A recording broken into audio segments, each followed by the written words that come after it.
ለእግዚአብሔር ሁሉ ይቻላል።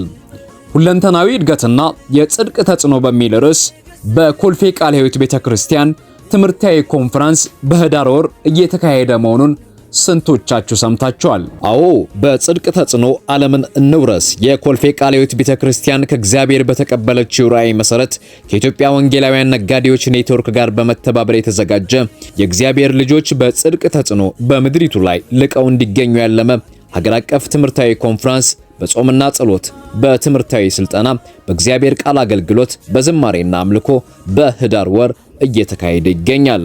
በዚህ በአይነቱ ለየት ባለው ትምህርታዊ ኮንፈረንስ እግዚአብሔር ለምድራችን በረከት አድርጎ ያስነሳው የቤተ ክርስቲያኒቱ መጋቢ መስፍን ሙሉጌታ፣ አገልጋይ ቼክ ፒርስ ከአሜሪካ፣ ዶክተር አለሙ ቢፍቱ ከአሜሪካ፣ ፓስተር ፍጹም ንጉሴ ከኢትዮጵያ ወንጌላውያን ነጋዴዎች ኔትወርክ እያገለገሉ ይገኛል።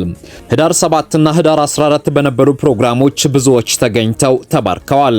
ህዳር 21 ከማለዳው 3 ሰዓት ጀምሮ፣ አርብ ህዳር 26 ሙሉ ቀን ከ3 ሰዓት ጀምሮ በኮልፌ ቃለ ሕይወት ቤተክርስቲያን፣ ህዳር 27 ቅዳሜ ከጠዋቱ 2 ሰዓት ተኩል እስከ 7 ሰዓት በአገልጋይ ቼክ ፒርስ የመልእክትና የጸሎት ጊዜ በኮልፌ ቃለ ሕይወት ቤተክርስቲያን፣ ህዳር 27 እና 28 ቅዳሜና እሁድ ኮንፈረንሱ በቤዛ ዓለም አቀፍ ቤተክርስቲያን ይቀጥላል።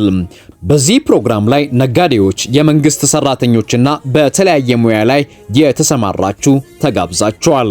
እነዚህ ቀናቶች ዘወትር እሁድ ከ3 ሰዓት ጀምሮ ከኛ ጋር መጣችሁ የበረከቱ ተካፋይ እንድትሆኑ በጌታ ፍቅር ቤተክርስቲያን ጥሪዋን ታስተላልፋለች። ይህንን ፕሮግራም ተግባራዊ ለማድረግ ከህዳር 15 እስከ ታህሳስ 5 ድረስ በተዘጋጀው ልዩ የጾምና ጸሎት ፕሮግራም ከ2 ሰዓት ተኩል እስከ 9 ሰዓት ድረስ አብራችሁን በመሆን የበረከቱ ተካፋዮች እንድትሆኑ እያሳሰብን በዚህ ፕሮግራም ላይ በአንድነት ሆነን የጌታን በረከት እንድንካፈል ቤተክርስቲያን አጥብቃ ታሳስባለች።